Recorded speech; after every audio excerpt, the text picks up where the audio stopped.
Hello friends, स्वागत है आपका फिर एक बार हमारे ऑफिशियल स्टेटा चैनल में। हम लोग दोस्तों आज यूपी पुलिस कांस्टेबल का जो एग्ज़ाम 24 अगस्त को हुआ था उसका फर्स्ट शिफ्ट का हम आज पेपर पूरा सॉल्व करने वाले। तो इसमें लगभग 25 से 28 क्वेश्चन पूछे गए हैं जो कि हम देखते हैं। तो पहला क्वेश्चन दिया है इसमें दोस्तों कि ये दोस्तों रीजनिंग का क्वेश्चन था बट मैथ से सॉल्व करा सकते हैं, तो हम इसलिए इसको लिए हैं। इसमें कई क्वेश्चन है जो रीजनिंग के हैं बट हमने इसमें लिया वो मैथमेटिकल थे, इसीलिए हमने उस क्वेश्चन को ले लिया है। तो यहाँ पर दिया कि 52 पत्तों की एक गड्डी से इक्का निकालने की क्या प्रायिकता होगी। तो ताश सभी ने लगभग देखा होगा, जिसने नहीं देखा उसको भी मैं बता दूं। इक्का के 4 पत्ते होते हैं। कौन से होता है? एक होता है डायमंड, एक होता है चिड़ी, एक होता है पान, एक होता है हुक्म। तो कितने इक्के हो गए? इक्के की संख्या कितनी होगी दोस्तों? 4। और टोटल पत्ते कितने होते हैं? टोटल पत्ते होते हैं 52। तो क्या करेंगे इसको? तो 4/52 लिख देंगे, ये प्रायिकता हो जाएगी। तो 4 एक नम 4, 4 तिरहियम 52, तो 1/13 इसका आंसर आ जाएगा। ठीक है, तो कुछ भी नहीं था क्वेश्चन, ये क्लास 10th में शायद पढ़ाया जाता है। ठीक है, तो आप लोग इसे कर लिए होंगे आई होप। अब हम अगला क्वेश्चन करेंगे, क्वेश्चन नंबर 58 है। ठीक है, तो इसमें क्या दिया है कि वह छोटी से छोटी संख्या ज्ञात कीजिए जिसे 4, 6, 8, 10, 12 से विभाजित किया जाए तो सभी स्थितियों में 3 शेष बचता हो। तो इससे भी कोई आसान दोस्तों क्वेश्चन आया होगा। भाई ऑप्शन कर लेते हैं। 4 से इसको भाग करेंगे तो पूरी तरह विभाजित हो जाएगा, तो ये ऑप्शन हमारा नहीं हो सकता। इससे करेंगे तो 4 3 12, 3 शेष बच रहा है, तो ये आंसर हो सकता है, कंफर्म नहीं है। अब इसको 4 से भाग करेंगे तो 4 3 12 बचेगा, 3 हो जाएगा 37, तो 4 8 32, ये 5 बच रहा है, ये भी नहीं होगा। 4 3 12 ये भी पूरी तरह विभाजित हो रहा है। अब इसमें पूछ रहा था हमसे क्या, एलसीएम निकालना पूछ रहा था। तो हम कैसे क्वेश्चन सॉल्व करते हैं अगर ऐसे ऑप्शन से नहीं करना चाहते हैं। तो एलसीएम ऑफ किसका दिया? 4, 6, 8, 10, 12। तो शॉर्ट मेथड से हम आज आपको एलसीएम निकालना भी सिखाएंगे।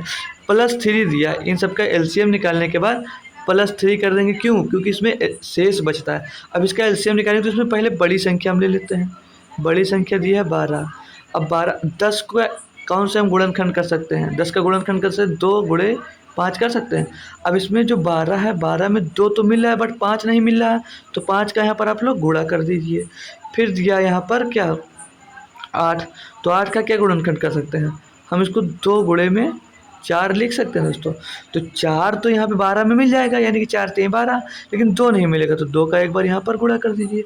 अब आई बात 6 की, तो 6 पूरा हमारा 12 में मिल जा रहा है और ये 4 भी इसमें 12 में मिल जा रहा है।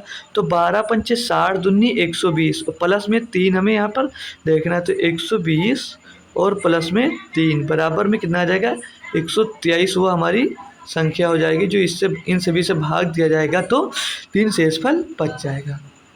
तो क्वेश्चन ये भी समझ में आ गया होगा। अब हम अगला क्वेश्चन देखते हैं। इसमें हमसे क्या पूछा गया कि एक कारखाने में 60% श्रमिक 30 वर्ष से अधिक आयु के हैं और इनमें 75% पुरुष हैं। ठीक, और शेष महिलाएं हैं। 75% पुरुष किसमें? 60% श्रमिक में। ठीक, और शेष महिलाएं हैं। यह 30 वर्ष से अधिक आयु के 135 पुरुष श्रमिक हैं। तो कारखाने में श्रमिकों की कुल संख्या ज्ञात कीजिए। क्वेश्चन दोस्तों अच्छा था, कैसे सॉल्व करते हैं? तो टोटल कहीं भी होगा, टोटल संख्या कितनी होती है दोस्तों? 100%, इतना तो पता होगा। वो कहा है इसमें का 60%, तो इसका 60% कितना होगा? इसका 60% कितना होगा? 60 ही तो होगा दोस्तों। इसका 60% 60 ही होगा। तो 60% 30 वर्ष से अधिक आयु के हैं, इनमें से तो 60% अधिक आयु के हैं 30 वर्ष से, और 40% के हैं कम आयु के हो जाएंगे। तो 40 भी ध्यान दीजिए, वरना 40 का हमें यूज नहीं करना है, तो 40 को हटा दीजिए। सिर्फ आप यहाँ पर 60% लेंगे तो 100 का 60% 60 होता है। इसमें 30 वर्ष से अधिक आयु के हैं, इनमें से 75% पुरुष हैं। तो 60 का 3/4 मतलब 75% 60 का होता है 45। इतना आप लोग कर लिए होंगे, इतना हमें करने की ज़रूरत नहीं है। यानी 3/4 की वैल्यू 45 दी गई है। तो 60 पुरुष हैं तो 15 महिलाएं हो जाएंगी। ठीक, जब 60 से 45 घटाएंगे तो ये हो जाएंगी 15 ये फीमेल हो जाएंगी और ये 45 मेल हो जाएंगे। फिर आगे क्या कहा है, यदि 30 वर्ष से अधिक आयु के 135 पुरुष श्रमिक हैं, ठीक, 135 श्रमिक, यानी कि यहाँ पे 45 का जो मान दे रखा, हमको कितना दे रखा दोस्तों, 135 दे रखा, तो एक का मान कितना हो जाएगा यहाँ पर, 45 दिया 135। अब क्या कहा है कि तो कारखाने में श्रमिकों की कुल संख्या कितनी है, तो सर मतलब कितने, कुल संख्या कितनी थी, 100% थी, यानी कि 100 थी, तो एक की वैल्यू 3 दी, तो 100 की वैल्यू क्या हो जाएगी, 3 × 100, यानी कि श्रमिकों की कुल संख्या कितनी थी दोस्तों यहाँ पर 300, जो कि ऑप्शन नंबर बी में हमको दिया गया है। तो यहाँ पर हमारा 300 आंसर हो जाएगा। अब हम अगला क्वेश्चन देखेंगे दोस्तों, ठीक है। अगला क्वेश्चन में क्या दिया है हमको यहाँ पर कि एक सेब की कीमत 20%, एक सेब की कीमत में 20% की कमी एक व्यक्ति को 54 रुपये में 10 सेब अधिक खरीदने में सक्षम बनाती है, तो सेब के प्रति दर्जन घटी हुई कीमत ज्ञात कीजिए। इसमें आज हम आपको ऐसा फार्मूला दोस्तों बता देंगे कि आप कभी भी ये क्वेश्चन गलत नहीं करने वाले हैं। तो कैसे निकालेंगे हम, 20% अगर दिया है तो 20/100 इसे लिख सकते हैं, 20/100 हम लिख सकते हैं, गुणे में जितने का मतलब जितने रुपयों की बात की गई हो उन रुपयों को हम ऊपर लिख देंगे। फिर नीचे इसके क्या लिखेंगे, या यहाँ पर जैसे अधिक मिल रहा है तो अधिक, या कम मिल रहा है तो कम, मतलब या अधिक मिले या कम मिले वो संख्या में यहाँ पर नीचे लिख देंगे, इसको सॉल्व कर लेंगे। लेकिन इसमें और ध्यान दीजिए, इसमें कहा कि प्रति दर्जन घटी कीमत, दर्जन तो इसमें 12 का मल्टीप्लाई भी होगा, इसे सॉल्व कर लेंगे और हमारा आंसर मिल जाएगा। तो 10 × 9 10, 10 दूनी 20, ठीक, 2 × 9 2, 2 50 आ जाएगा, 100 हो जाएगा। फिर इसे अगर हम 3 से कटेंगे, 2 से ये भी कटेगा, तो 6 दूनी 12 और 25, तो 54 ×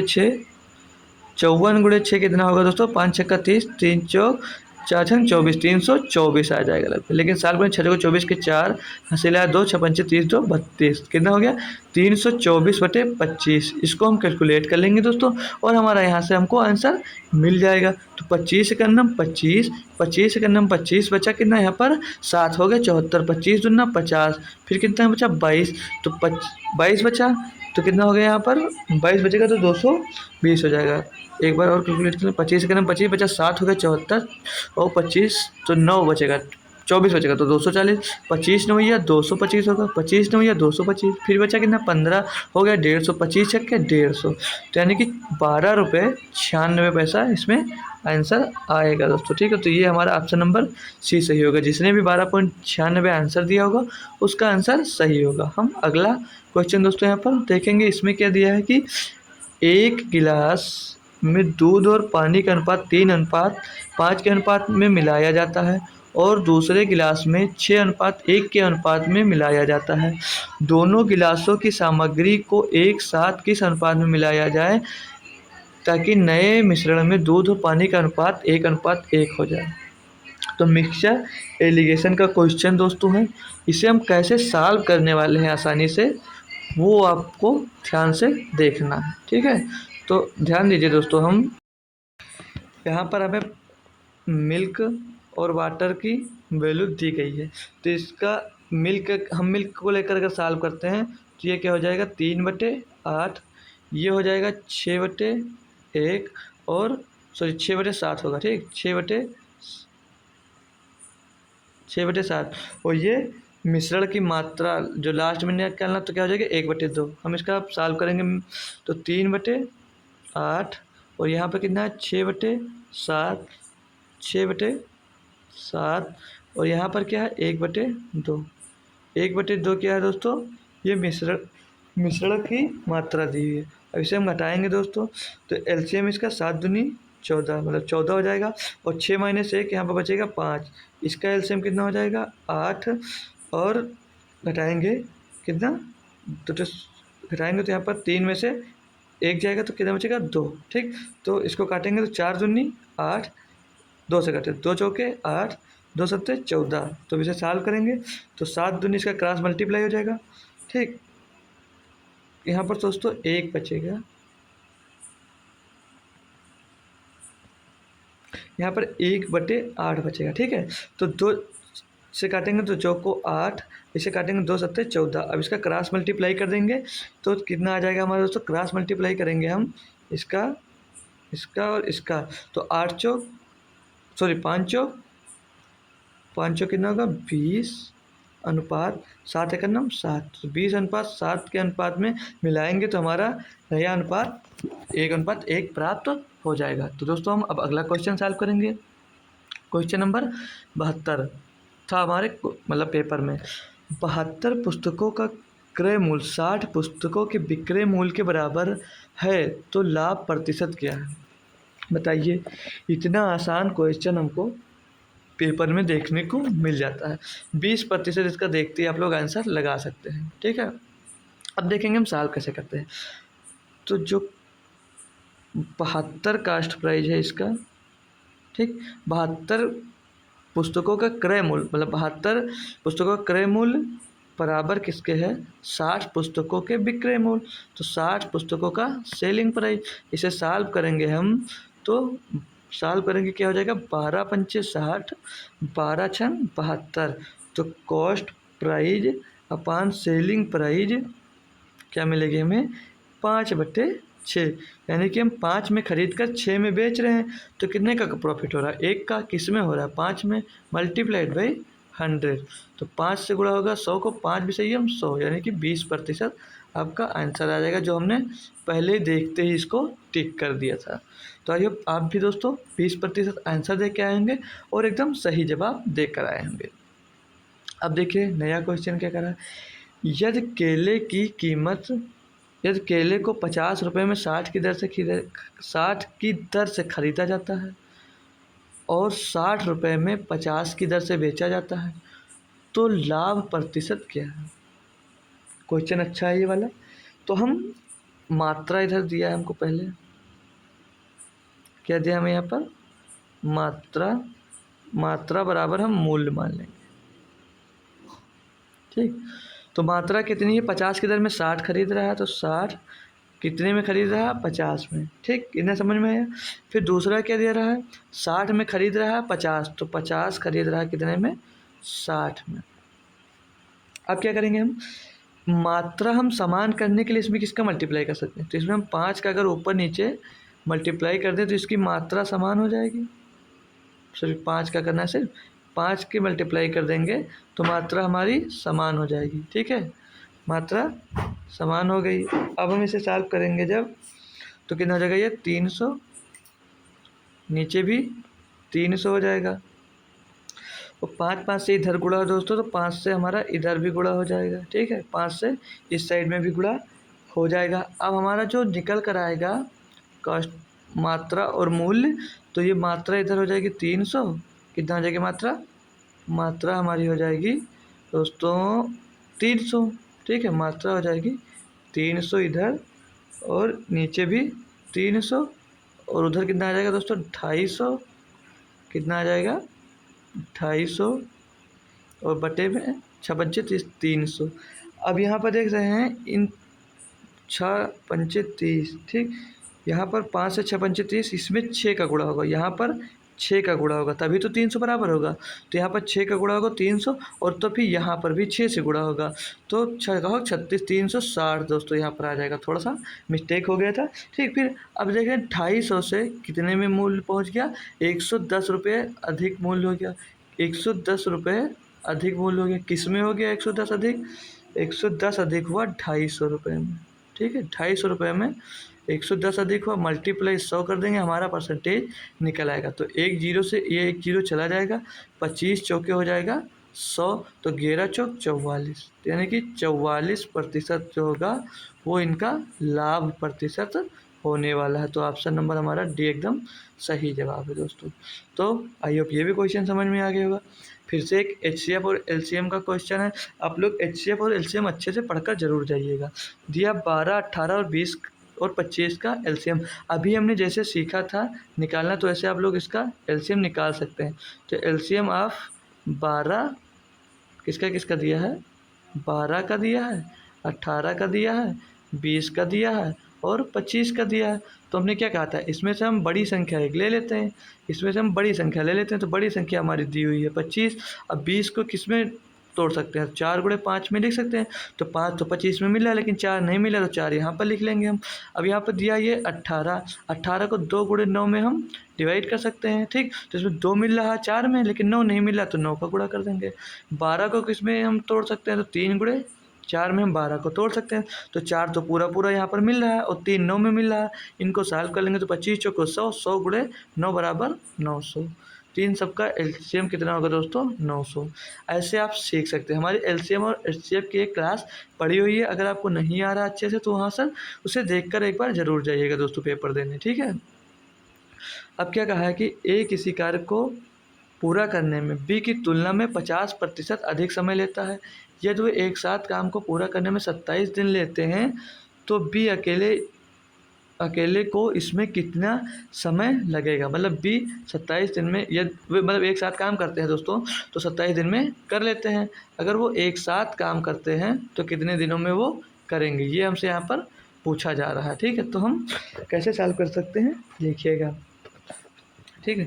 तो ए और बी, ए इनका पहले हम रेशियो देख लेंगे, ठीक है। इनका रेशियो ए और बी क्या है कि बी की तुलना में ए 50% अधिक समय लेता है। अगर बी 2 समय लेता है, मतलब 2 दिन में करता है, तो ये 50 अधिक यानी कि 3%, या इसे लिख सकते हैं 50% अधिक, तो ए 150 दिन में काम करेगा, वो 100 दिन में करेगा। तो इसको जब सॉल्व करेंगे तो यहाँ पर 3 और यहाँ पर 2 आ जाएगा, ठीक। उससे कोई मतलब नहीं है। अब यहाँ पे ये टाइम है, ठीक, ये टाइम निकल कर आया है, ठीक है। अब इनकी इफ़िशियंसी कैसे निकालेंगे, क्षमता अगर जैसे क्षमता निकालते हैं, क्षमता का मान समय का उल्टा होता है। ये आपको जहाँ से भी डिटेल में आप लोग पढ़े होंगे वहाँ पर आपको सीखा होगा। जो एफिशिएंसी होती है वो टाइम का उल्टा होता है, तो यानी कि 2:3 इसका एफिशिएंसी आ जाएगा। अब क्या कहा है कि दोनों मिलाकर एक काम को 27 दिन में करते हैं, तो ये दोनों मिलकर कितना काम कर रहे हैं, 5। और टोटल काम कितना था दोस्तों, टोटल काम था हमारे पास 27, तो 5 गुणे 27 कर देंगे तो टोटल काम निकल कर आ जाएगा। 27 करेंगे मतलब 27 दिन में कर सकते थे, तो ये दोनों करते कितने दिन में, 5 दिन में। तो 5 करते हैं काम, तो 5 इसको मल्टीप्लाई करेंगे तो 27 पंचे 135 हो जाएगा। आगे क्वेश्चन में कहा कि तो अकेले बी को इसमें कितना समय लगेगा। तो बी की इफ़िशियंसी क्या है, 3, तो इसे हम 3 से डिवाइड कर देंगे। 3 चौक 12, 3 बचे 15, यानी कि 45 डेज में बी से अकेले इस काम को पूरा कर सकता है, जो कि ऑप्शन नंबर हमें यहाँ पर सी में दिया गया था। इतना आसान क्वेश्चन था, बट जो किए होंगे वो अच्छी बात है, जो नहीं कर पाए हैं तो उनके लिए 2 नंबर का नुकसान है। यहाँ पर दिया है कि ए निश्चित कार्य को 120 दिनों में कर सकता है, बी ए से 60% अधिक कुशल है, तो उसी कार्य को करने के लिए बी अकेले कितने दिन लेगा। क्वेश्चन दिया है एक निश्चित कार्य को 120 दिनों में कर सकता है, तो बी ए से 60% अधिक कार्य कुशल है, तो उसी कार्य को करने के लिए बी अकेले कितने दिन लगेंगे। तो इसमें भी ए बी का कार्य देख लेंगे। क्या देखेंगे, ए और बी का कार्य, ए और बी का एफिशिएंसी देखेंगे, ए बी का अनुपात। तो क्या होगा, जैसे ए 100% करता है, 100 काम करता है, तो इसे 60% अधिक कार्य कुशल है, तो ये हो जाएगा कितना, 160। कैसे, और हम 20 से दोनों काट देंगे तो 20 पंचे 100 और 20 अट्ठे 160, यानी कि इनका रेशियो कितना आ गया दोस्तों, अब 5:8 आ गया एक दिन में। अब आगे कहा गया है तो उसी कार्य को करने के लिए बी अकेले कितने दिन लेगा।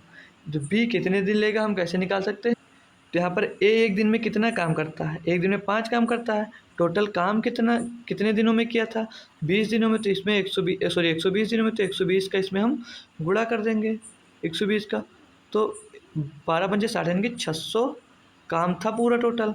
तो इसमें बी अकेले अगर करेगा तो 600/8 हो जाएगा। इसको भाग करें तो 8×7 = 56 और बचा 4 हो गया 40, तो 8×5 = 40, यानी कि अगर बी इसको करता तो 75 दिनों में कर देता, और ए किया था तो 120 दिनों में किया था। ऑप्शन नंबर बी हमारा एकदम सही जवाब है दोस्तों।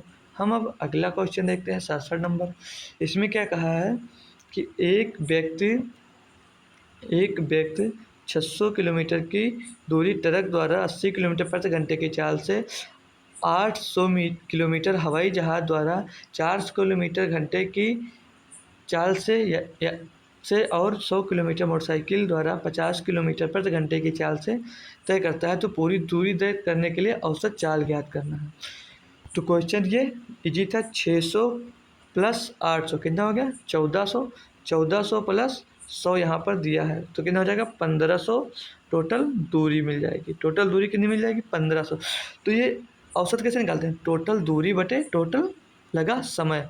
तो समय निकालेंगे 600, समय निकालेंगे हम, समय निकालेंगे 600/80, 600/80, 600 को 80 से भाग करेंगे तो कितना आ जाएगा 7.5 आएगा।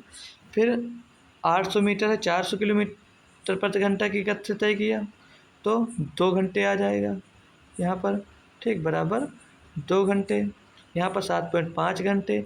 फिर 100 किलोमीटर 50 किलोमीटर प्रति घंटा की गति से तो 2 घंटे आ जाएगा, ठीक, बराबर 2 घंटे।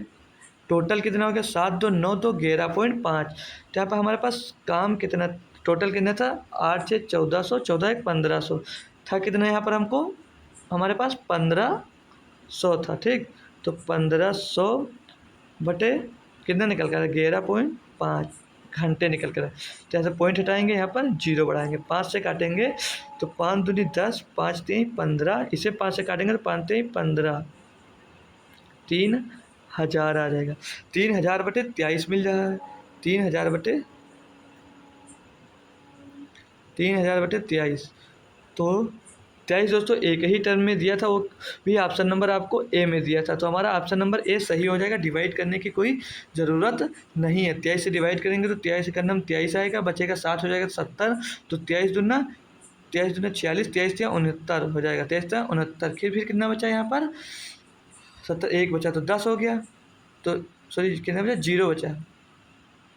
23 से करना 23 बचा 7 हो गया 70, 23 से 69 बचा 1 हो गया 10, ठीक, तो 10 हो गया। तो 23/10 करके 13 आ रहा ऑप्शन नंबर हमारा एकदम सही जवाब होगा। कैलकुलेट करने की कोई ज़रूरत नहीं थी। अगर ऑप्शन और भी होते तो हम उसे कैलकुलेट पूरा करते, टाइम वेस्ट नहीं करेंगे, जल्दी जल्दी हम अपना क्वेश्चन करते हैं दोस्तों, ठीक है। एक महिला 25,220 रुपये उधार लेती है। वह 1 2 3 वर्ष बाद 3 समान किस्तों में पैसे वापस करती देती है। यह चक्रवृद्धि ब्याज की दर 5% है, तो प्रत्येक किस्त का मूल्य ज्ञात कीजिए। बढ़िया सा क्वेश्चन है दोस्तों ये किस्त वाला। हमेशा आप लोग याद रखिए एक बात कि जो इसमें किस्त वाले क्वेश्चन में जो भी इसमें ब्याज होता है क्वेश्चन उसी पे डिपेंड होता है, ठीक। तो इसमें ब्याज कितनी दी है दोस्तों 5%। 5% की फ्रैक्शन वैल्यू क्या होती है, क्या पता है आपको 20/100, ठीक, 5/100, तो 1/20 इसकी फ्रैक्शन वैल्यू हमारी आ जाएगी। अब आगे हम अनुपात निकाल लें अगर, ठीक, क्या कर लें आगे हम अनुपात अगर निकाल लेते हैं तो प्रिंसिपल रेशियो अमाउंट, ये हो गया प्रिंसिपल हो गया अमाउंट। तो पहले वर्ष में देगा 20 रुपये पर, 20 रुपये लेगा तो उसका अमाउंट कितना हो जाएगा 21 रुपये। 2 साल के दिया तो इसका स्क्वायर कर देंगे 20 का, तो हो जाएगा कितना 400। इसका भी स्क्वायर करेंगे तो 441 हो जाएगा। 3 साल का था तो 3 वर्ष में होगा तो क्यूब हो जाएगा, तो 20,000, 20 का क्यूब 8,000 आ जाएगा, और 21 का क्यूब कितना हो जाएगा 9261 हो जाएगा। अब हमें समान किस्त वापस करता है, तो इसे समान करने के लिए हम इसमें किसका मल्टीप्लाई कर सकते हैं दोस्तों, किस्त समान करने के लिए हम इसमें मल्टीप्लाई करेंगे कि 9261 आ जाएगा तो 441 का, ठीक। इसमें हम मल्टीप्लाई करेंगे किसका 21 का, ठीक, ये बराबर हो जाए। तो यहाँ पर भी हम सेम मल्टीप्लाई करेंगे, जो उधर करेंगे वो ही मल्टीप्लाई हम इधर करेंगे, इसमें करेंगे 21 का। अब इसे हम अगर सॉल्व करते हैं, इसका मल्टीप्लाई करेंगे तो कितना आ जाएगा 882, फिर 0, ये 400 में 21 का मल्टीप्लाई करेंगे तो 21 चौ 8400, और ये 8000 दिया हुआ है तीसरे वर्ष का। इसको टोटल जोड़ेंगे तो 0 2 8 2 8 4 12 का 2 अस्सी लाया 1 8 3 24 और 1 25, यानी कि 25,220 हमारा 8000 की वैल्यू आ गई। हमें निकालना था 9261 की, 8000 की वैल्यू हमें 9261 निकालना है। तो 25,220 बटे 25,220 गुणे में 9261, तो 25,220 से 25,220 कट गया, तुम्हारा आंसर कितना हो गया 9261। ठीक, ऑप्शन नंबर हमारा सी हो गया। और आप यहाँ से इसका मल्टीपल भी देखकर आंसर दे सकते थे दोस्तों। ठीक है, ये भी क्वेश्चन हमारा कंप्लीट हुआ। हमारा अगला क्वेश्चन क्या है कि एक दुकानदार एक कैमरे के अंकित मूल्य पर 10% की छूट देता है। यदि कैमरे का क्रय मूल्य 3600 है तो अंकित मूल्य ज्ञात कीजिए, ताकि दुकानदार 10% की छूट देने के बाद 20% का लाभ अर्जित कर सके। तो कॉस्ट प्राइस में उसे 20% का लाभ कमाना है, तो 120/6, 120/100 होगा, तो उसे 6 बटे हम 5 लिख सकते हैं। ठीक है, इतना फ्रैक्शन वैल्यू आपको याद हो गया। फिर वो 10% की छूट दे रहा है, किस पे दे रहा है, मार्क प्राइस पे। ठीक है, मार्क प्राइस पे 10% का छूट दे रहा है, तो बेच कितने में रहा, 90 में, तो 9/10 लिख लेंगे इसको।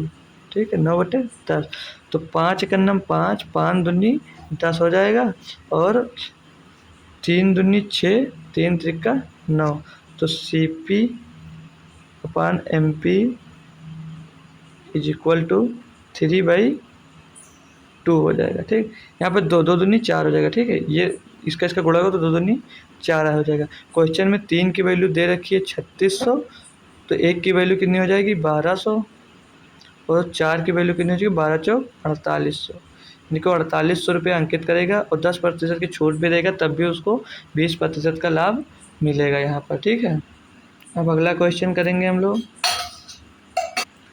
क्वेश्चन दिया है कि ए और बी और सी ने एक साझेदारी में प्रवेश किया और उनका निवेश का अनुपात 5:4:3 था। 4 महीने बाद बी ने 1,000 रुपये अतिरिक्त निवेश किए, और 8 महीने के बाद सी ने 2,000 रुपये अतिरिक्त निवेश किए। यदि एक वर्ष के अंत में लाभ अनुपात 15:14:11 था, तो शुरुआत में सी का अनुपात क्या था। क्वेश्चन दोस्तों बहुत ही अच्छा है, तो इसे हम कैसे सॉल्व करेंगे, थोड़ा कैलकुलेटिव भी कह सकते हैं हम इसको। ठीक है, तो इनका पहले अनुपात कितना था, 5, ए बी सी का अनुपात,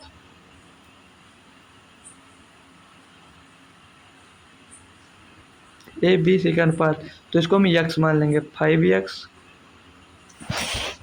फिर उस तो 4x दिया बी, सी दिया है 3x। तो कहा बी ने 1,000 के अतिरिक्त निवेश किया, कितने 4 महीने बाद, तो ये पूरे साल के लिए निवेश कर रहा है। जो हमारा ए है वो पूरे साल के लिए निवेश कर रहा है, तो इसको 12 से आप लोग गुणा कर देंगे। ठीक है, 12 से गुणा कर देंगे। जो यहाँ पर बी है वो क्या कर रहा है, 4 महीने के बाद 1,000 रुपये अतिरिक्त कर देते, तो 4x × 4, ठीक है, प्लस 8, तो 8 महीना बचा साल में, तो 8 महीने के लिए वो 1,000 रुपये का निवेश और कर दे रहा है। ठीक, 8 महीने के बाद वो ऐसे लिखेंगे इसको ब्रैकेट में, 4x प्लस 1,000 रुपये का निवेश कर रहा है वो, और कितने महीने के लिए, 8 महीनों के लिए। ठीक है, अब 3x का क्या दिया है, 3x सी 8 महीने बाद, तो ये 3x पहले दिया था, तो ये 8 महीने बाद, यानी कि यहाँ पर मल्टीप्लाई 8 और प्लस में ब्रैकेट में क्या लिख लेंगे हम, 4 महीने के लिए, तो 4x मान लेंगे। ठीक है, तो 4 महीने के लिए और कितना कर रहा है, 4 + 2,000, सॉरी में 3x था। ठीक, अमाउंट में 2,000 और ऐड कर देता है, कितने महीनों के लिए, 4 महीनों के लिए। अब इसको जब हम कैलकुलेट करेंगे तो यहाँ पर कितना आ जाएगा, ये 60x आएगा।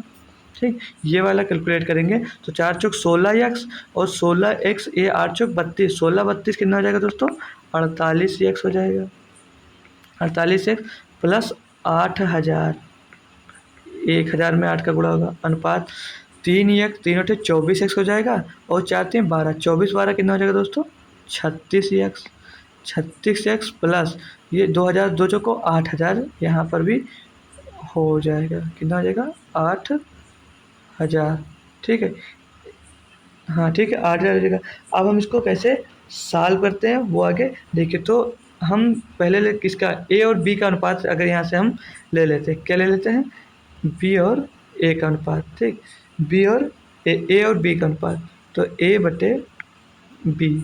सी निकालने की भी ज़रूरत नहीं थी, तब भी आंसर आ सकता था। तो ए कितना है दोस्तों 60x बटे बी कितना है 48x प्लस 8000। इसको हम अब कैलकुलेट करेंगे। बराबर में इसका अनुपात भी दे रखा है रेशियो ए और बी का 15/14, ये रेशियो दिया। अब इसे आप लोग सॉल्व कर लीजिए। ठीक, 2 से काटेंगे हम अगर, तो 2 सत्ते 14, 2 से काटेंगे तो 24x, यहाँ पर कितना आ जाएगा 24x, और ये 2 से भी कट जाएगा तो कितना हो जाएगा ये 4000। ऊपर 15 कम 15, 15 चौको 60, यानी कि यहाँ कितना बचा 4x। अब इसे हम और अगर सॉल्व कर लें दोस्तों, इस साइड में थोड़ा सा जगह बच रखा हमारे पास। ठीक है, इस साइड में हम सॉल्व कर लें तो इसे सॉल्व करें 7 चौक 28x, कितना हो जाएगा दोस्तों 28x बराबर कितना हो जाएगा, यहाँ पर 24x दिया था तो बराबर कितना 24x बराबर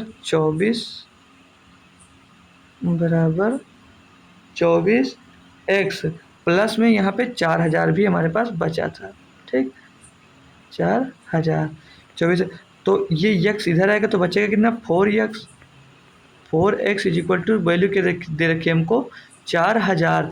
तो यहाँ पर देख लेंगे हम x की वैल्यू क्या निकल कर आ जाएगी, x बराबर 1000 मिल जाएगा।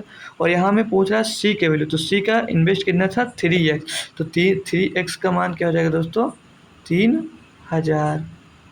तो इसका आंसर दोस्तों 3000 था। ये बेसिक था दोस्तों, आप इस पर शॉर्ट मेथड भी लगा सकते हैं, बट नहीं पता है तो यही लगाइए, यही बेटर है दोस्तों। क्वेश्चन नंबर 71 देखते हैं।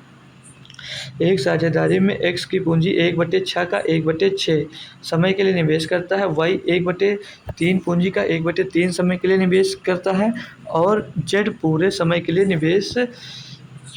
लिए शेष पूंजी निवेश करता है। यदि वर्ष के अंत में अर्जित लाभ 23,000 है तो y का हिस्सा ज्ञात कीजिए। बहुत ही बेहतरीन क्वेश्चन है, बट इजी है क्वेश्चन दोस्तों। तो यहाँ पर x, y और z, ठीक, तो x इन्वेस्ट करता है 1/6 पूंजी का कितने समय के लिए 1/6 रेशियो। y कितना निवेश करता है 1/3 कितने समय के लिए 1/3 समय के लिए।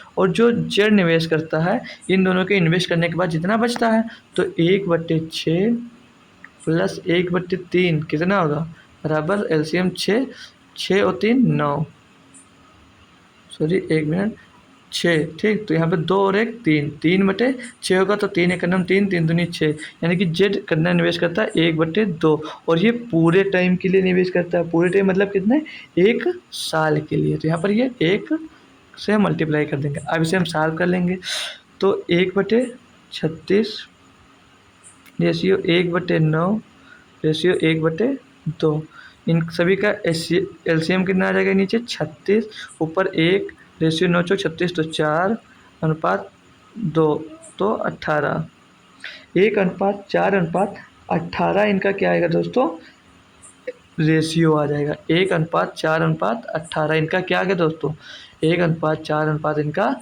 रेशियो आ गया। ठीक है, 1:4:18। अब आगे हमसे क्वेश्चन में क्या दिया है उसे पढ़ लेंगे। यदि वर्ष के अंत में 23,000 रुपये हैं, मतलब लाभ अर्जित किया, तो y का हिस्सा ज्ञात कीजिए। y इसमें क्या है y 4 है, तो 23,000 मल्टीप्लाइड बाई 4, टोटल कितना है 18 4 22 1 23, तो 23 एकन्नम 23 कट जाएगा, 23 एकन्नम 23 यानी कि 1000, तो 4 से गुणा हो जाएगा तो कितना आ जाएगा दोस्तों 4000 हमारा करेक्ट आंसर यहाँ से मिल जाएगा, जो कि ऑप्शन नंबर हमें सी में दिया गया है दोस्तों। आई होप ये भी क्वेश्चन आपको समझ में आ गया होगा। अब इसमें दिया है एक बहुत ही प्यारा क्वेश्चन कि ABCDE 5 क्रमागत विषम संख्याएं हैं, तो उनका औसत ज्ञात कीजिए। हम कह सकते हैं इसमें काफ़ी स्टूडेंट इस क्वेश्चन को गलत करके आए होंगे। क्यों? क्योंकि ये सी ढूंढ रहे होंगे, क्योंकि बीच की संख्या हमेशा औसत होती है। अगर यहाँ पर ऑप्शन में सी होता तो हम लोग ऑप्शन सीधे सी लगा सकते थे। तो कर्मा का संख्या एक ए है, दूसरी बी है, तीसरी सी है, चौथी डी है और पांचवी ई है। ठीक, पांचवी ई है। तो ये 5 संख्याएं हैं। कर्मगत बोला है तो कैसे होता है, एक संख्या ए तो दूसरी संख्या क्या होती है A+2, तो तीसरी संख्या फिर क्या होती है A+4, चौथी संख्या क्या होती है A+5, छठी संख्या क्या होती है A+7। और एवरेज हमेशा आपको पता है कि बीच वाला नंबर होता है। तो 2 इधर है, 2 इधर है, बीच में कौन पड़ रहा है, बीच में आ रहा है हमारा A+4, तो A+4 हमारा आंसर हो जाएगा, यानी कि सी रेशियो होगा। और सी संख्या कौन सी है A+4, तो इसका आंसर दोस्तों सी होगा। इसमें दिया है चक्रवृद्धि ब्याज पर 3,000 रुपये की राशि 2 वर्षों में 6,000 हो जाती है, तो 4 वर्षों के लिए ब्याज कितना है। ये भी क्वेश्चन अगर कोई गलत कर रहा है तो बेकार है। 3,000 से 6,000 हो रही है, यानी कि 2 गुनी राशि हो रही है। कितने समय में हो रही है, 2 वर्षों में हो रही है। तो हमने एक फार्मूला पढ़ रखा है कि जैसे क्या है फार्मूला होता है हमारा n गुना n गुना होता है क्या n गुना कितने समय में, टी वर्षों में अगर हो रहा है, ठीक है, n गुना टी वर्षों में हो रहा है, तो n की पावर x गुना कितने दिन में होगा t × x। ये फार्मूला आप लोग याद कर लीजिए। अब इसे फॉलो कैसे करेंगे, देखिए 2 वर्षों में कितनी हो गई है, 2 वर्षों में 2 गुना तो ही हुई है, मतलब कितना 3 से 6,000 हो गई, यानी कि 2 वर्षों में 2 गुना हो गई, 2 गुना 2 वर्षों में हुई।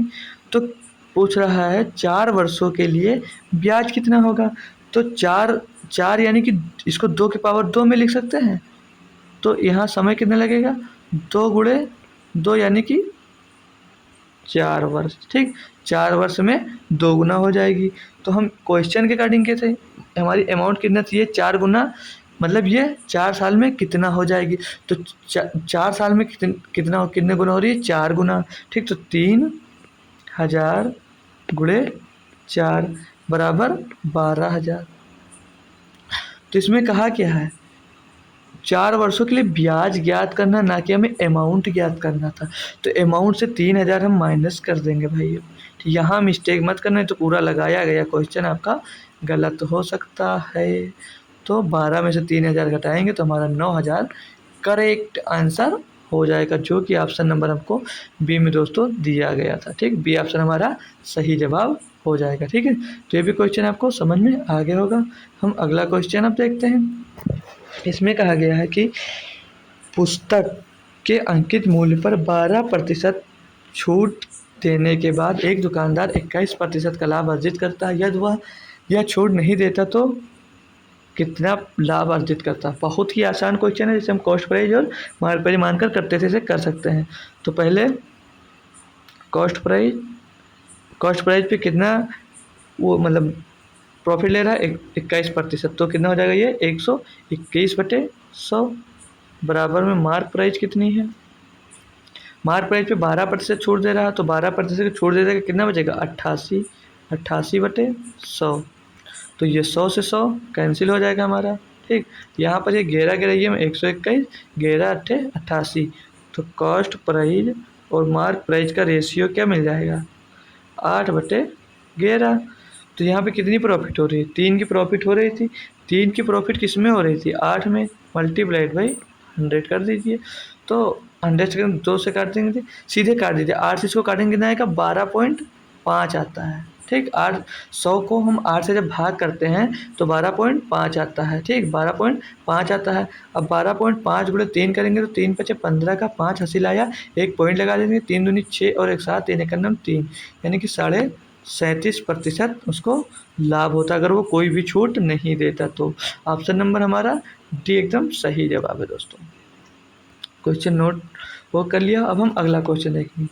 3 संख्याओं में से दूसरी पहली की दोगुनी है। 3 संख्याएं कोई दूसरी पहले की दोगुनी, मतलब ये 3 संख्याएं मान लीजिए आप, ये हमारी कोई 3 संख्याएं हो गई। ठीक है, यहाँ तक समझ में आ गया। कह रहा है कि दूसरी पहली की दोगुनी, मतलब दूसरी संख्या जो पहली की दोगुनी, तो पहली 1 है तो दूसरी कितनी हो जाएगी 2। फिर आगे पढ़िए, और तीसरी की 3 गुनी है, मतलब जो ये दूसरी संख्या वो तीसरी की 3 गुना, तो ये 2/3 हो जाएगी ये संख्या। ठीक, यहाँ तक समझ में आ गया होगा। अब इनका हम रेशियो मतलब एलसीएम नीचे निकालते हैं तो यह एलसीएम 3 हो जाएगा। तो यहाँ पर 3 और सॉरी हाँ 3 हाँ 3 आ सकता है। यहाँ पर 3 नीचे को ऊपर होगा, 3 दूनी 6, कितना हो जाएगा ये 3 दूनी 6 रेशियो। और यहाँ पर 3 होगा, 3 ही एलसीएम है तो यहाँ पर 2 ही रहेगा। तो इसका रेशियो दोस्तों यहाँ से क्या निकल कर आ जाएगा 3:6:2, ये निकल कर आ गया रेशियो। आगे कहा गया है यदि 3 संख्याओं का औसत 44 है, तो 3 संख्याओं का अगर औसत 44 है तो 44 गुणे 3 इनका संख्या निकालेंगे हम, तो 44 को 3 से मल्टीप्लाई कर देंगे तो कितना आ जाएगा 132 आ जाएगा। तो अब कहा गया तो सबसे बड़ी संख्या ज्ञात कीजिए। तो क्या दिक्कत है, सबसे बड़ी संख्या हमारी 6 है यहाँ पर, तो 132 गुणे में 6 बटे में 6 2 8 और 3 11 बटे में 11 हो जाएगा। अब कैसे सॉल्व करेंगे, तो 132 का हम 6 से पहले गुणा अगर कर लेते हैं, ठीक, तो या तो कैसे कर सकते इसको, तो सबसे बड़ी संख्या ज्ञात करें। हाँ, तो डिवाइड कर लेंगे, तो 11 का नाम 11, 11 दूना 22, तो 12 छंग 72, 12 गुणे 6, यानी कि संख्या वो सबसे बड़ी कौन सी संख्या होगी दोस्तों 72। ठीक, 72 आंसर ऑप्शन नंबर ए में हमको दिया गया था, इसका आंसर 72 हो जाएगा। ठीक है, कैलकुलेशन जितनी जल्दी करेंगे क्वेश्चन आपको उतनी ही जल्दी सॉल्व होगा। आप लोग अगर कैलकुलेशन नहीं कर पा रहे हैं तो हमारी क्लास इसमें पड़ी हुई है, प्लेलिस्ट बनी हुई, यूपी पुलिस के लिए ही सिंप्लीफिकेशन पढ़ाया था, उसे आप लोग अगर एक बार पढ़ लेते हैं दोस्तों तो आपकी कैलकुलेशन बहुत ही अच्छी हो जाने वाली है। चाहे तो आप पढ़ सकते हैं उसको। ठीक है, इसमें क्या कहा है कि दूध और पानी के 225 लीटर मिश्रण में दूध और पानी का अनुपात 12:13 है, तो 12:15 के अनुपात में दूध और पानी युक्त एक नया मिश्रण प्राप्त करने के लिए कितनी मात्रा में पानी मिलाए जाने की आवश्यकता है। क्वेश्चन दोस्तों बहुत ही प्यारा सा है, बहुत ही बेहतरीन क्वेश्चन है ये वाला, सॉल्व करेंगे हम। ये हो गया दूध यानी कि मिल्क, ये हो गया आपका वाटर। ठीक, तो पहला क्या है 12:13 में, तो 12:13 में। दूसरा रेशियो क्या दिया 12:15। अब यहाँ पर देख रहे होंगे दोस्तों कुछ चेंज हुआ है, मिल्क जो है उसका रेशियो नहीं चेंज हो रहा है। ठीक है, मिल्क का जो रेशियो है वो नहीं चेंज हो रहा है। ठीक है, तो पहले वाले का मान दे रखा था इसका 12 और 13 बराबर, 12 13 25 होता है। ठीक, तो 25 का मान कितना दे रखा है वहाँ पर पहले 2025 दे रखा है। ठीक, 2025 देखा। तो आगे पूछा क्या है 12 और 15 के अनुपात में दूध और पानी युक्त एक नया मिश्रण प्राप्त करने के लिए कितनी मात्रा में पानी मिलाने जाने की आवश्यकता है। तो 25 बराबर 2025 दिया, तो इसमें कितने मात्रा बढ़ी 2 मात्रा दोस्तों बढ़ी है। ठीक, तो 2 का मान निकालेंगे, 25 बराबर 2025 दिया है, 25 बराबर 2025 दिया है, तो 2 की वैल्यू हम यहाँ से निकाल लेंगे। ठीक, तो 2 की वैल्यू हम निकाल लेंगे, तो 25 एकन्नम 25 और 25 से इसको कर देंगे तो 25 अट्ठे 200, बचा कितना 1 हो गया, 2 बचा हो गया 25, 25 एकन्नम 25, तो 81 गुणे 2, 81 गुणे 2 का मल्टीपल क्या होगा दोस्तों 162, 162 लीटर नया मिश्रण में पानी मिलाने की आवश्यकता होगी, जो कि ऑप्शन नंबर हमको यहाँ पर दोस्तों सी में दिया गया था। ठीक, C option sorry B option में, ए ऑप्शन में 162 लीटर दिया गया है। ये भी क्वेश्चन कंप्लीट हुआ। क्वेश्चन नंबर 1 अगला देखेंगे। टाइम एंड डिस्टेंस का है शायद क्वेश्चन। इसमें दिया है कि अपनी समान चाल से 3/4 भाग चलकर अथीरा अपने कार्यालय पहुंचने में 15 मिनट देर से पहुंचती है। उसे अपने घर और कार्यालय के बीच की दूरी तय करने में लगने वाला सामान्य समय। जब भी दोस्तों आपको सामान्य समय की बात की जाती है तो हम क्या करते हैं, जब भी कभी भी आपको जब भी अब सामान्य समय की बात की जाए तो वहाँ पर आप लोग क्या करेंगे, जो 3/4 है, 3/4 3/4 दिया है। ठीक है, तो इनके बीच का डिफरेंस कितना है, 1। तो ऊपर जो भाग चल रहा है उससे हम लिखेंगे ऊपर। ये कब करना है, कभी भी समान समय निकालना हो तो ठीक है, ऊपर वाला नंबर ऊपर लिख देंगे और जो नीचे लिखेंगे इन दोनों का डिफरेंस कितना है, 1, तो नीचे लिखेंगे 1। और जितनी देर में या जितनी जल्दी पहुंच रहे हैं उतने का इसमें हम मल्टीप्लाई कर देंगे, बस हमारा आंसर यहाँ से निकल कर दोस्तों आ जाएगा। तो 15 या 45, मतलब 45 मिनट में वो डेली समान समय में पहुंचती है, जो कि ऑप्शन नंबर सी दोस्तों यहाँ पर हमें दिया गया है। ये याद करना है। ये एक बार हम फिर से बता दे रहे हैं, जब भी समान समय निकालना हो तो ऊपर वाला नंबर जितना दिया होता है उसे लिख लेते हैं और नीचे लिखेंगे उन दोनों नंबर के बीच का डिफरेंस, और गुणे में क्या कर देंगे, जितना समय ज़्यादा हो या उतना कम हो वो हम यहाँ पर लिख देंगे। अगला क्वेश्चन देखते हैं क्या है। 11 सदस्यों वाली एक क्रिकेट टीम का कप्तान 29 वर्ष का है और क्रिकेट कीपर कप्तान से 4 वर्ष बड़ा है। यदि कप्तान और विकेट कीपर की आयु को छोड़ दिया जाए तो टीम के बाकी खिलाड़ियों की औसत आयु पूरी टीम की औसत आयु से 2 वर्ष कम है। टीम की औसत आयु क्या है? देखेंगे दोस्तों, क्वेश्चन बढ़िया है ये वाला।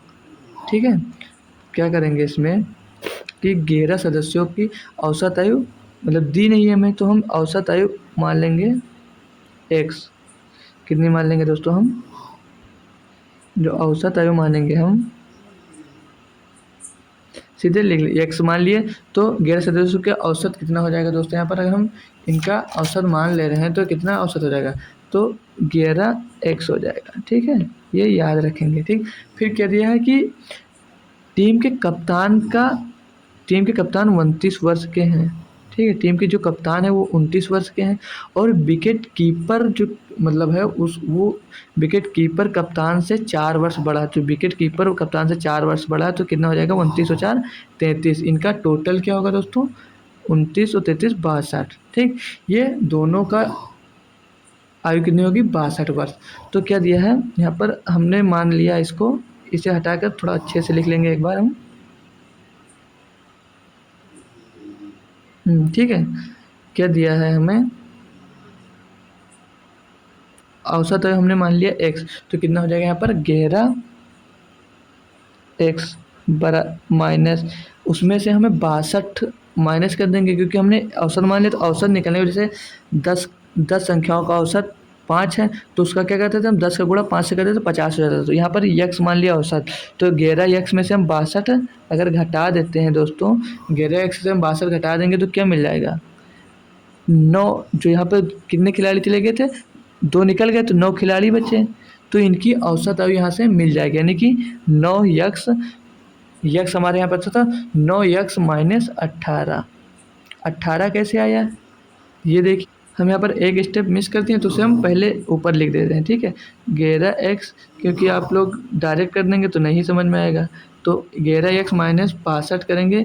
ये बची कितनी लोगों की, 9 लोगों की, 9 लोगों की बची, तो 9 ब्रैकेट में x माइनस 2, औसत कितना था हमारा x, तो ये बार इधर इस साइड में हमें औसत दिया गया था, तो 9 लोग बचे और कितना निकल गया, x माइनस औसत से 2 लोग निकल गए, तो 2 घटा देंगे। इसे अब सॉल्व करिए, इतना आया। अब हम x वाला पोर्शन इधर लाएंगे, 11 में से 9x हम दोस्तों यहाँ से अगर हम घटाते हैं तो क्या बचेगा, 2x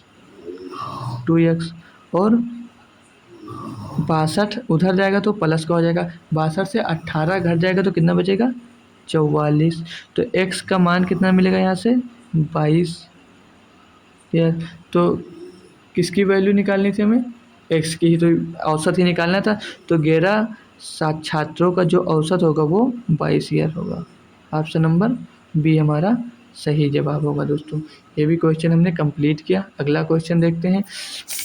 ये बीच में क्वेश्चन था, ये रीजनिंग का है फिलहाल, लेकिन हम कर ले रहे हैं, ठीक है। एक सर्वेक्षण में 60% लोगों ने ए विकल्प को और 40% लोगों ने बी विकल्प को पसंद किया। यदि कुल 50 उत्तरदाता थे तो कितने लोगों ने ए विकल्प पसंद किया। बताओ, ये भी क्वेश्चन कोई देने वाला है। बताओ, इतना इजी क्वेश्चन आ रहा, पूछ रहा सीधे सीधे आपको 500 का 60% कितना होगा। 500 का 60% हमसे पूछा जा रहा है। 100 एक नम 100, 100 पंचे 500, तो 5 और गुणे 6 तो कितना हो जाएगा, 5 गुणे 60 हो जाएगा कितना 300। 5 गुणे 60 कितना होगा दोस्तों 300। 300 इसका ऑप्शन हो जाएगा, आंसर नंबर डी। इतने इजी क्वेश्चन पूछे जा रहे हैं एग्जाम में। कुछ टफ भी आ रहे हैं दोस्तों, ऐसा हम नहीं कहेंगे कि सारे क्वेश्चन इजी आ रहे हैं आपके, लेकिन काफ़ी क्वेश्चन बहुत ही इजी आ जा रहे हैं, तो आप 1 लाइन में भी उसे कर सकते हैं, ठीक है। यहाँ पर देखिए कहा है कि निम्नलिखित पाई चार्ट एक पुस्तक के प्रकाशन में किए गए व्यय का प्रतिशत विवरण दर्शाता है। पाई चार्ट का अध्ययन कीजिए और उसके आधार पर प्रश्न का उत्तर दीजिए। ये दिया गया है कि किसी पुस्तक के प्रकाशन में होने वाला विभिन्न व्यय प्रतिशत में यहाँ पर हमें दे रखा है, इसे ध्यान में रखिए। फिर क्वेश्चन दिया है हमें कि यदि पुस्तकों की एक विशिष्ट मात्रा के लिए मुद्रण लागत 40,200 है तो इन पुस्तकों के प्रचार पर कितना खर्च आएगा। लागत, मुद्रण लागत कितना है 20%, और पूछ क्या रहा है कि पुस्तकों के प्रचार पर कितना खर्च आएगा। प्रचार मतलब कितना, क्या है यहाँ पे प्रचार दिया, ये परिवहन लागत, ठीक है 10% हमें इसमें निकाल कर दिखाना है। तो इसे हम कैसे सॉल्व करते हैं, तो 20% बराबर हमें दिया गया है दोस्तों कितना 20% का जो मान दिया है, 20% का मान कितना है, 20% का मान दिया है 40,200 रुपये, और पूछ किसका रहा हमें 10% का मान, ठीक है 10% का, तो इसका आधा हो जाएगा, इसमें तो कुछ था ही नहीं दोस्तों। 20,100 रुपये, 20,100 रुपये जो भी ऑप्शन हो आपका वो सही हो जाएगा। ये ऑप्शन नंबर बी एकदम सही जवाब होगा, ठीक है। हम अगला क्वेश्चन सॉल्व करेंगे। अब पाई चार्ट का ये भी क्वेश्चन है दोस्तों। इसमें कहा गया है कि दिया गया पाई चार्ट एक परिवार के घरेलू व्यय का प्रदर्शित विभाजन दर्शाता है। यदि यह दिया गया है कि परिवार की कुल मासिक आय 32,500 है तो भोजन और मनोरंजन पर संयुक्त रूप से खर्च की गई कुल मासिक आय क्या है। किस पे बोला है, भोजन पे और मनोरंजन पे। मनोरंजन कितना है 9% और भोजन कितना है 27। तो 32,500 रुपये का 36% निकाल कर बताना है। ये तो कोई भी दोस्तों कर सकता था, 2 जीरो से 2 जीरो ख़त्म। 325 को 36 से, 325 का 36 से हम लोग क्या करेंगे गुणा करेंगे। तो इसको 30 से अगर गुणा कर लेते हैं तो 30 पंचे 150 कितना हासिल आया, 30 से गुणा करेंगे कितना आएगा 30 पंचे 150 हासिल आएगा 15, 30 दूनी 60 और 15 75, 75 का 5 हासिल आया 7, 30 तियाँ 90, 90 और 7 97, फिर 30 + 6 लिख सकते हैं इसको ब्रेकर में। ऐसे हम सिर्फ गुणा इजी हो जाए इसीलिए लिखा। फिर आप 6 से गुणा करेंगे और जोड़ देंगे इसमें, 6 पंचे 30, 6 दूनी 12, 3 15 का 5 हासिल आया 1, 6 3 18 और 1 19, 1950। अब इसमें जोड़ देंगे तो 0, 5 5 10 का 0 हासिल आया 1, 9 7 16, 1 17 का 7 हासिल आया 1 और 9 1 10 1 11, 11,700। 11,700 ऑप्शन नंबर आपको बी में दिख रहा है। किस में दिख रहा है, बी में दिख रहा है। तो हमारा ऑप्शन नंबर बी एकदम सही जवाब होगा दोस्तों, ठीक है। इस टाइप से आप लोग 36 अगर डायरेक्ट मल्टीप्लाई करते तब भी कर सकते थे, लेकिन हम 30 + 6 लिख लिए ताकि हमें कैलकुलेशन करने में दोस्तों आसानी हो, ठीक, इसलिए हमने लिखा। तो शायद हमने सभी क्वेश्चन कंप्लीट कर लिए। अब हमारा अगला जो होगा वो 25 तारीख का फर्स्ट शिफ्ट होने वाला दोस्तों। तो आई होप दोस्तों आपको पूरा पेपर का सॉल्यूशन बहुत ही पसंद आया होगा। और आप लोग अगर दोस्तों चैनल पर हमारे नए हैं तो हमारे चैनल को सब्सक्राइब जरूर कर लीजिए, ताकि ऐसे ही क्वेश्चन जब हम सॉल्व कराया करें किसी भी एग्ज़ाम का तो आपके पास जल्द से जल्द पहुंच जाया करें। तो ठीक है दोस्तों, हम अब चलते हैं। और कल के लिए बता दें आपको, कल 25